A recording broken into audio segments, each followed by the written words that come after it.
Everyone thinks they know the story of Bigfoot, a giant ape-like creature wandering through the forests of North America, leaving enormous footprints behind before disappearing into the trees. It's one of the most famous legends in American history. There are television shows dedicated to finding it, entire museums built around it, thousands of eyewitness reports collected over decades. Some people have spent their entire lives searching for a creature that science has never officially recognized. And yet, if you ask almost anyone why they believe Bigfoot might be real, the answer usually comes down to a single piece of footage. 59 seconds. A shaky film recorded in Northern California in October of 1967. If you've ever seen Bigfoot before, you've almost certainly seen those few seconds. The creature calmly walks across a dry creek bed, turns its head toward the camera for a brief moment, and disappears into the forest. It doesn't charge, it doesn't hide. It doesn't even seem frightened. For nearly 60 years, that short clip has been called the greatest evidence Bigfoot has ever existed. But here's something most people never realize. The real mystery isn't the creature in the film. It's everything that happened before anyone pressed the record button. Because Roger Patterson didn't accidentally stumble across Bigfoot. Long before that famous afternoon, he had already become obsessed with proving the creature was real. He wasn't a zoologist. He wasn't a biologist. He wasn't even a professional filmmaker.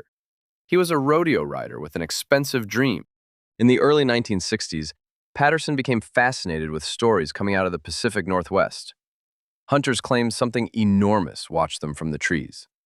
Loggers reported strange screams echoing through remote valleys at night. Massive footprints kept appearing in muddy riverbanks before vanishing without explanation. Most people laughed. Patterson didn't. He started collecting every newspaper article he could find. He interviewed eyewitnesses. He traveled across Washington and Northern California searching for evidence. The deeper he went, the more convinced he became that everyone else was ignoring something extraordinary.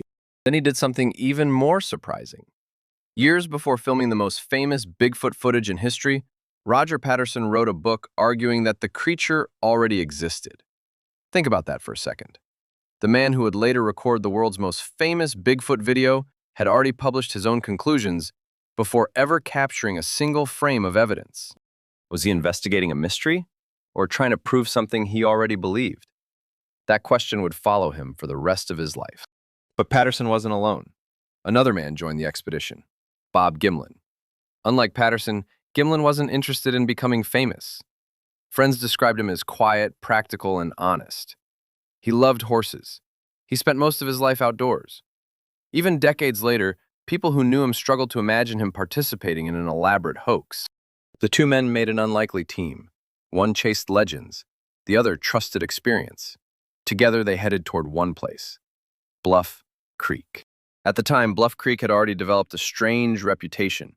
Large footprints had been reported there for years. In 1958, construction workers building logging roads discovered enormous tracks pressed into the mud. The footprints were unlike anything they'd ever seen. Each measured around 16 inches long. Local newspapers quickly picked up the story. Almost overnight, a new word entered the American vocabulary.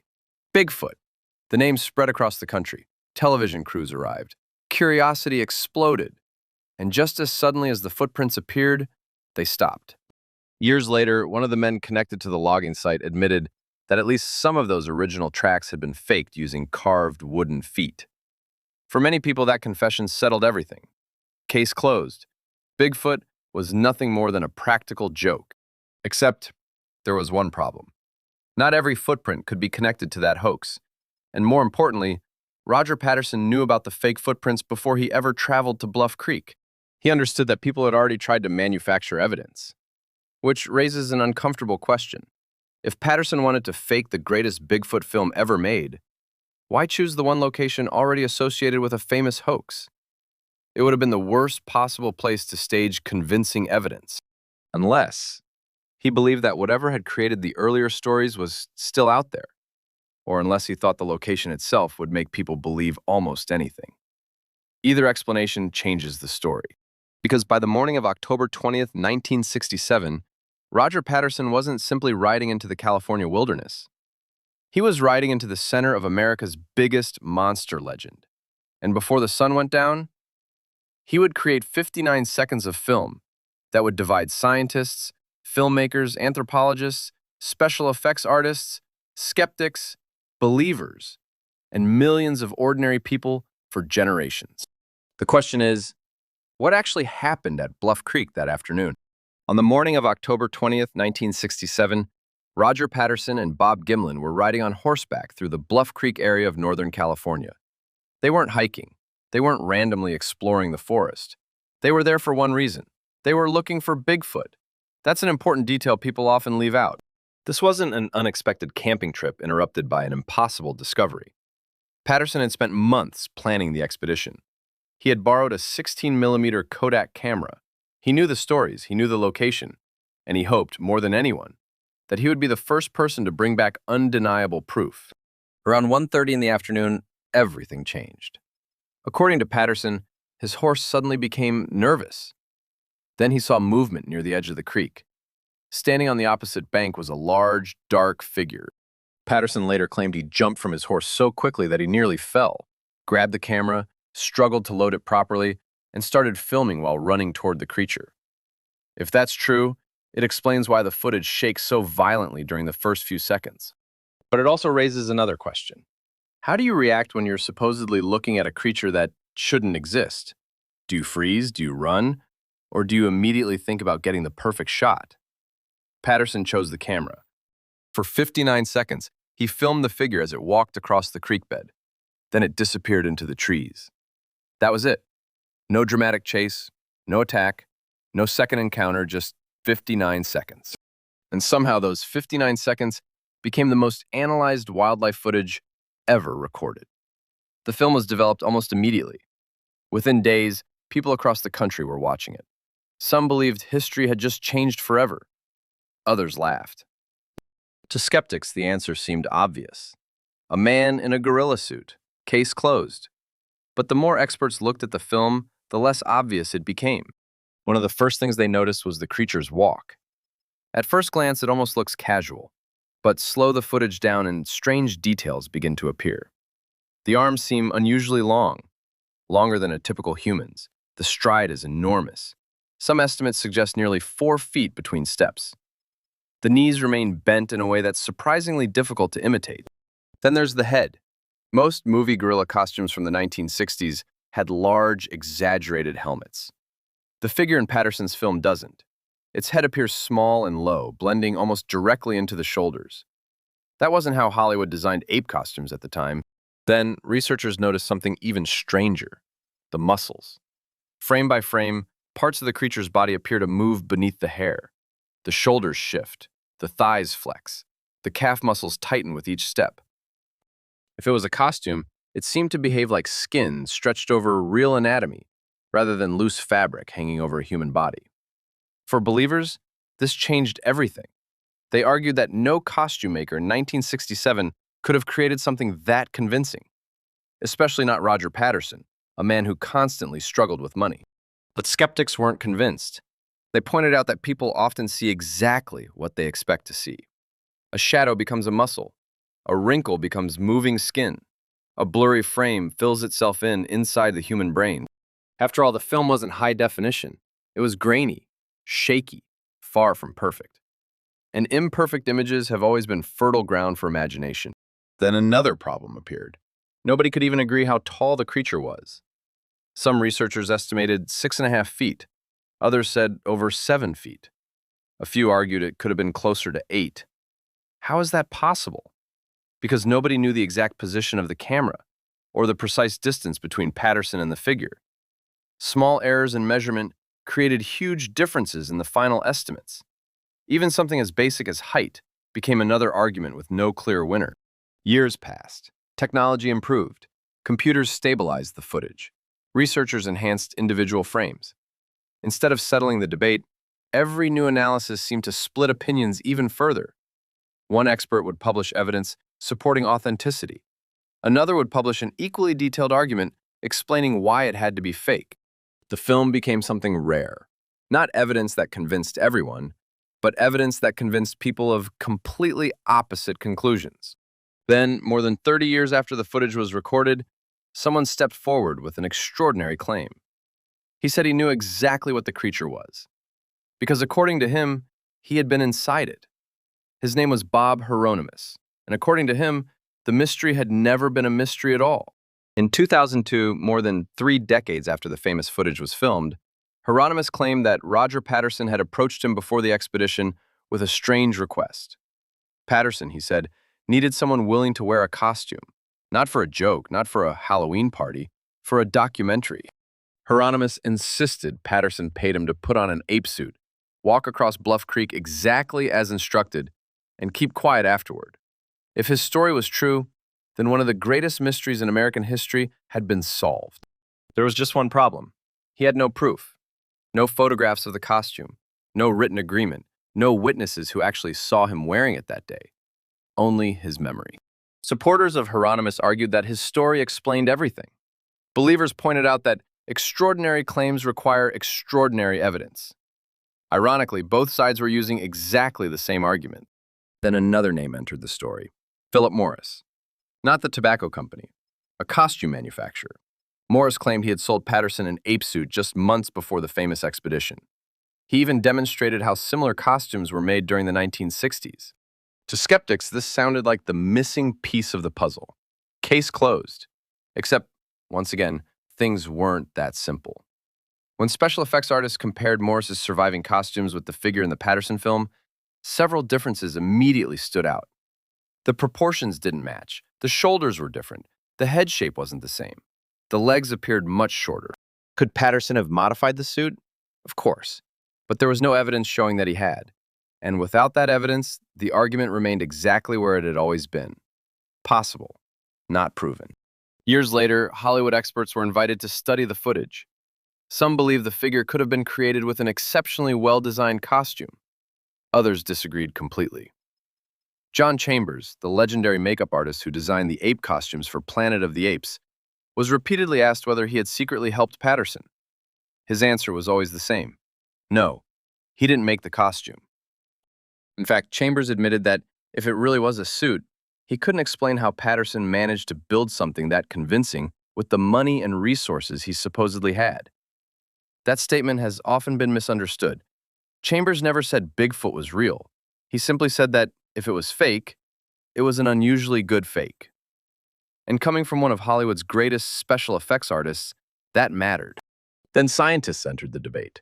Not cryptozoologists, not television personalities, researchers specializing in human movement.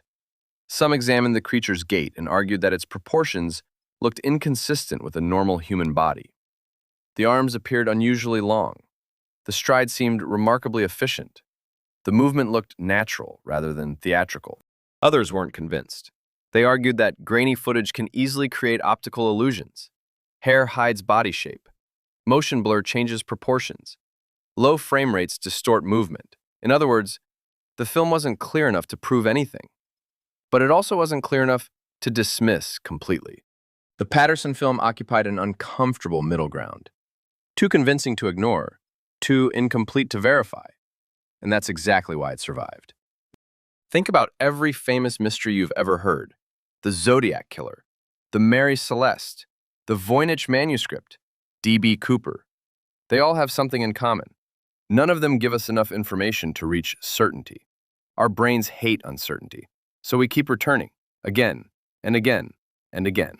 The Patterson film became more than evidence. It became a puzzle that could never quite be finished. Every generation believed it finally had the technology to solve it: high-resolution scans, digital stabilization, artificial intelligence, three-dimensional reconstruction. Each promised the final answer. None delivered it. Instead, every new analysis created another argument, another documentary, another debate, another reason to watch those same 59 seconds one more time. But perhaps the strangest part of the entire story wasn't hidden in the film itself. It was hidden in the man who made it. Because Roger Patterson never became rich. He never enjoyed decades of celebrity.